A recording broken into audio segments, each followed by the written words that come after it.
A couple of weeks ago, I posted a request on Steam and on the WolfQuest Discord to help me with a magazine article I'm writing. I asked for anecdotes and accounts about how WolfQuest has affected you, our players. And you guys delivered, big time. Now, we've known since the game first came out in 2007 that a lot of players really connect with the game. And we know from the summative evaluation that we did in 2009, which was just based on the very first version with just Amethyst Mountain, that the game was achieving its educational outcomes. But now it's coming on almost 20 years since that initial release, and so it's fascinating to get all these anecdotes and accounts from players about how the game has affected their life. So while the team is working on some new stuff, not ready to announce yet, and this magazine article isn't going to be out for a number of months, so I thought I'd do a devblog sharing some of these accounts that we got. Some of them were, of course, about learning about wolves, primary goal of the game. Whether it's dispelling that myth about alpha wolves. I'm not going to read these. I'm just going to leave them on screen. If you want to take your time reading them yourself, just pause the video.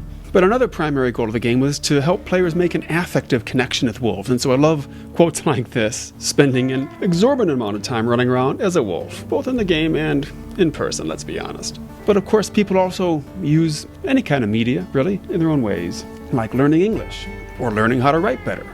Now, in science communication, which is what WolfQuest was originally for, one of the ultimate of successful outcomes is to help inspire someone to go into the field of science. And we got quite a few responses from people who were doing this, sometimes going into biology or ecology, sometimes even studying wolves or other related fields. But inspiration is very personal, and maybe the mystery of Lost River is going to get you interested in Chernobyl and send you down the path to a career in nuclear engineering. Or maybe it inspires you to start a hobby with a very small-scale ecosystem with bioactive reptile enclosures. In the early days of WolfQuest, we got a lot of skepticism from environmental educators who just thought another computer game, another virtual world is just going to keep kids inside and away from nature.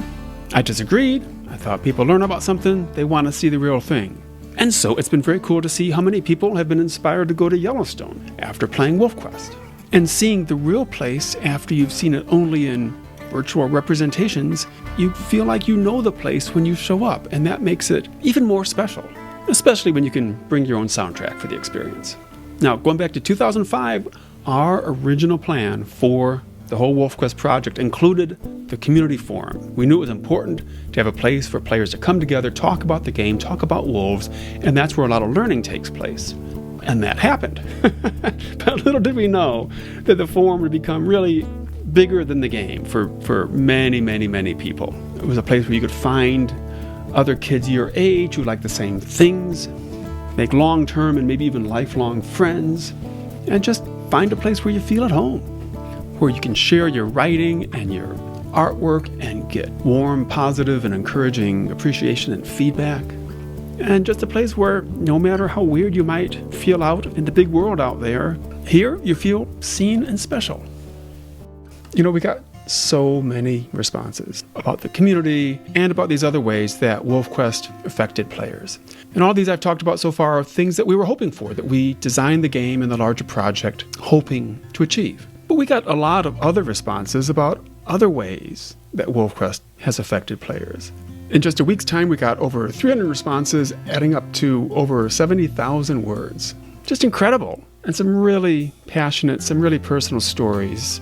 I did read every single response. I sat down and read through most of them in one sitting, and it was overwhelming. I got pretty choked up. And any successful creative work, whether it's a novel or a painting or a game or a movie or a TV show, anything that's successful is successful because it connects with people, and they take things from that work into themselves and transform it into something that is completely not by design. But is really powerful and meaningful. And we got a lot of responses about that kind of thing. Some of these are life lessons that wolves can't just flop around and feel sorry for themselves, and maybe I shouldn't either. Or how wolves have to evaluate risk versus reward, and how that might help you control your own impulses. Death, of course, has been part of the game since we added pups in 2010. And for little kids, that can be tough, but the game is a safe place to experience and learn how to handle those feelings. And I got quite a few responses like this about being a kid and going through a really tough time, and for some reason, WolfQuest is just the thing that they could grab onto and hold on to and got them through, and that just is, oh my, you know. So thank you, everybody who sent in your stories. It was an unforgettable experience to read all these. And again, every successful creative work of any kind offers something for people to connect with. But why WolfQuest? It was such a, barely even a proof of concept in the early days. And it's grown since then, but it still seems like it's punching above its weight in terms of the ways it affects players. And so I've been wondering, why? I think obviously being able to be an animal and live their world, live their life, learn how they think and see the world is really powerful and still relatively rare. But it occurred to me that another key aspect of the game is that it's a family. Think of how many video games put you in a family where you have to live together and work together in order to survive and succeed. And in the game, whether single player or multiplayer, it is a found family.